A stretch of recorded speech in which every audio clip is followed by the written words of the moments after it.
Welcome, my friends, back to the fog. This is a world where a mad god plays with the lives and souls of countless innocents as they must flee, hide, and die at the hands of savage and brutal creatures and killers.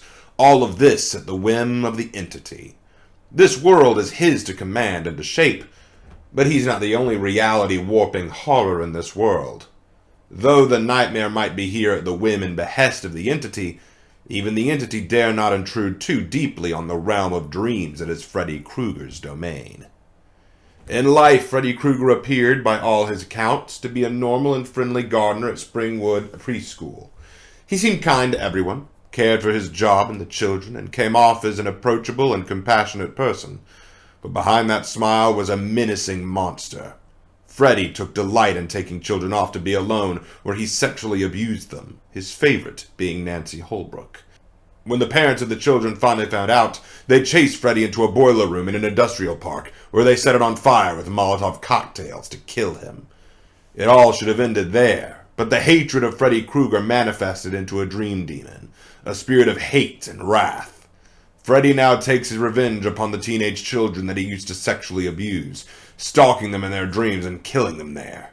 He has a particular taste for Nancy Holbrook, but Nancy and her friend Quentin Smith grew wise to the presence of Krueger and worked together to put a stop to him. Together, they managed to weaken Freddy, mutilate him, and finally destroy him. Or so they thought. Death didn't want Freddy once. What made them think the second time would stick? Freddy returned, but this time Nancy wasn't his first target. He was furious with Quentin Smith for getting in his way, for defying him. He would be his new target. Quentin wasn't without skill, though. He'd been training and preparing mentally, managing to fight and resist Freddy in his dreams. But Freddy was relentless, pursuing him night after night, weakening his resistance and ability to fight back. And finally, Freddy cornered Quentin in a dream of the old preschool. There, he thought he had him, thought it was all over. Quentin played his final trump card, but the fire he launched at Freddy did not kill him. Quentin was cornered. Freddy raised his claw for the kill, but then was stopped. Freddy Krueger suddenly became aware of another power surrounding him, a force he was unfamiliar with and that terrified him. The world was spinning and changing, and when it stopped, he saw where he was. It was the preschool, and yet also not. It looked the same, but it felt wrong to him. There was the sound of ravens and the creaking of meat hooks hanging from wooden beams. Quentin was gone too, but there were others here, new targets, and a voice that urged him to hunt them all down. He didn't know who this voice belonged to, didn't know what this power was, but he liked it. If all he had to do was hunt and kill, then that was fine with him. Some would become new challenges for him. Some would become new favorite marks. But all would die, one by one, and all for his amusement. Freddy Krueger was a nightmare to the core.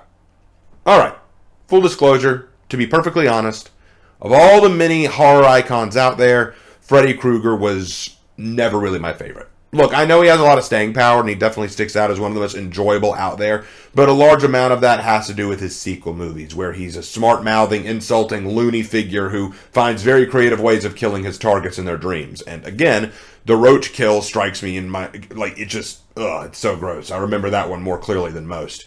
But aside from that, I never felt all that endeared towards Freddy. I found far more enjoyment in characters like Pinhead or Jason Voorhees.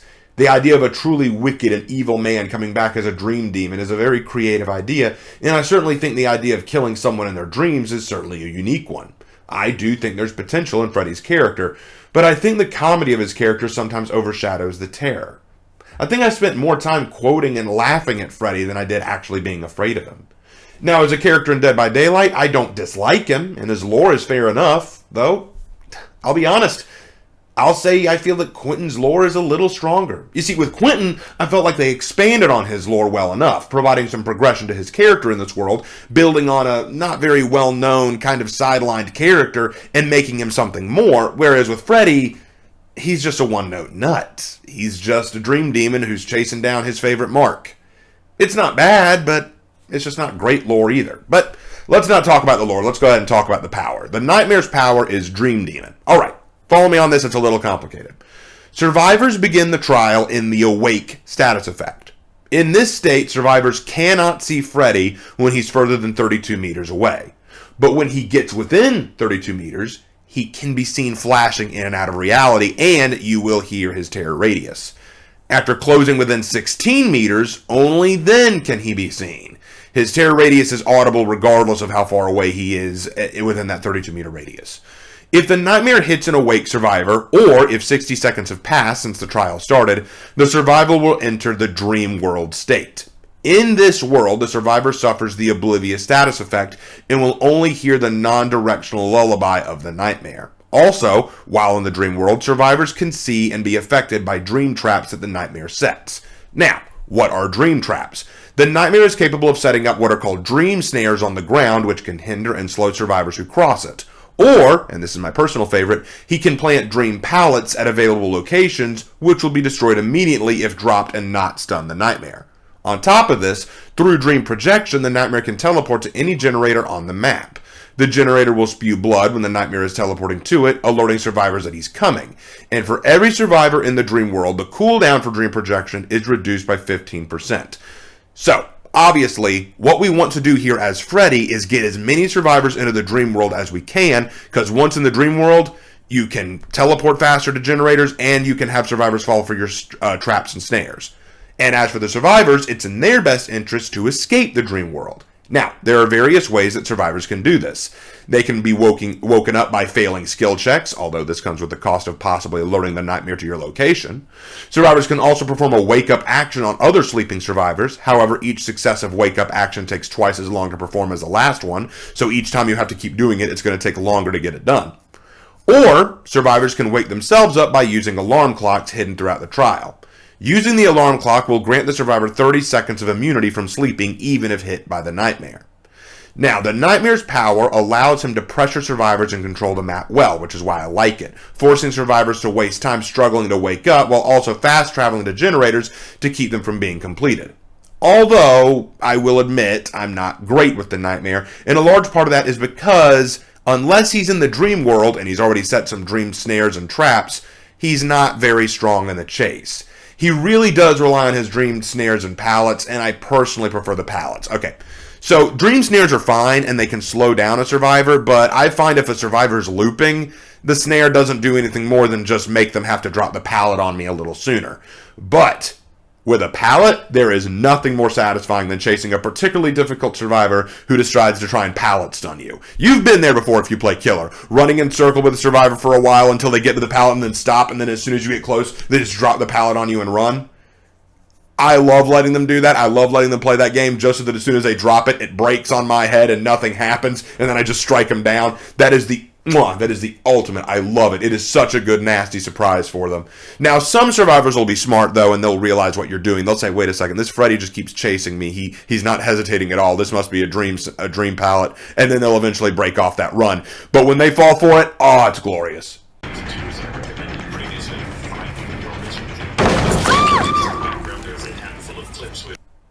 Now, let's talk about the Nightmare's perks. And they're very popular perks, but I'd be lying if I said I got much success with them. The Nightmare uses Fire Up, Remember Me, and Blood Warden. Now, Fire Up gains a token each time a generator is completed, up to a max of 5 tokens. Each token provides a buff of 4%, that's 20% total, to speed for breaking objects, vaulting windows, and picking up survivors. This is probably the most useful perk that I've had out of any of the three. Because for some reason, I'm really bad at stopping survivors from finishing generators. So inevitably, I'll start stacking tokens quickly and thus add buffs to my speed.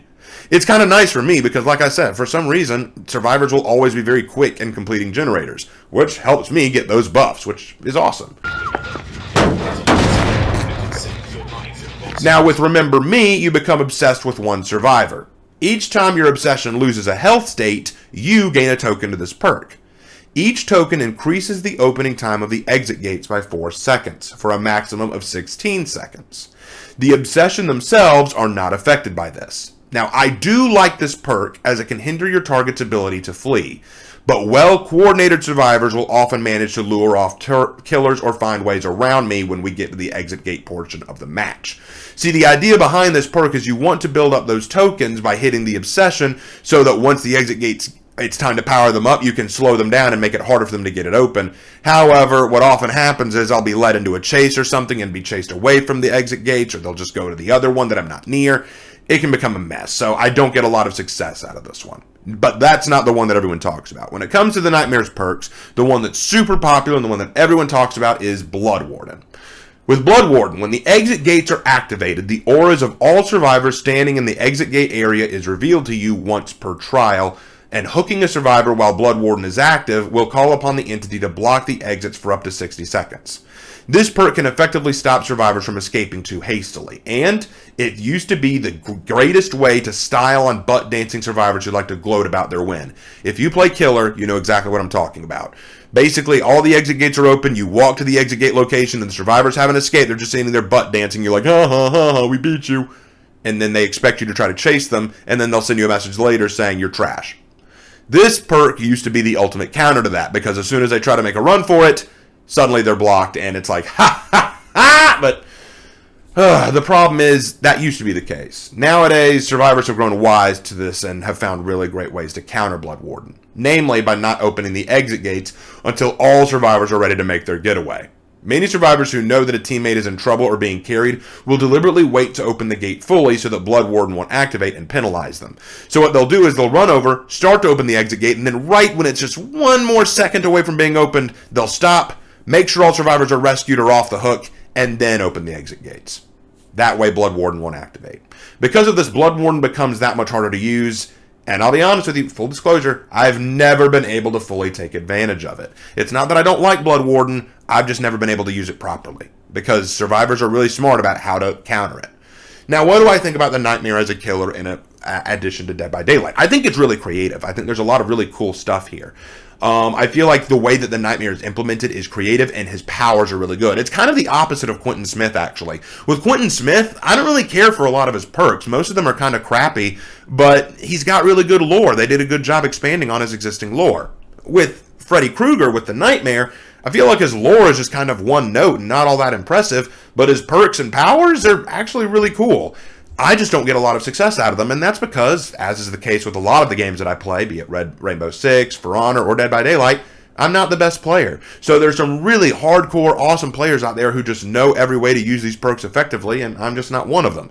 But don't take everything I say with a grain of salt, okay, guys? I'm just giving you guys what I think about the killers and what I think about the survivors, and I hope you've enjoyed this.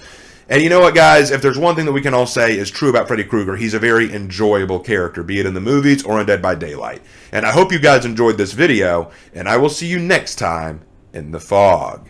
Take care.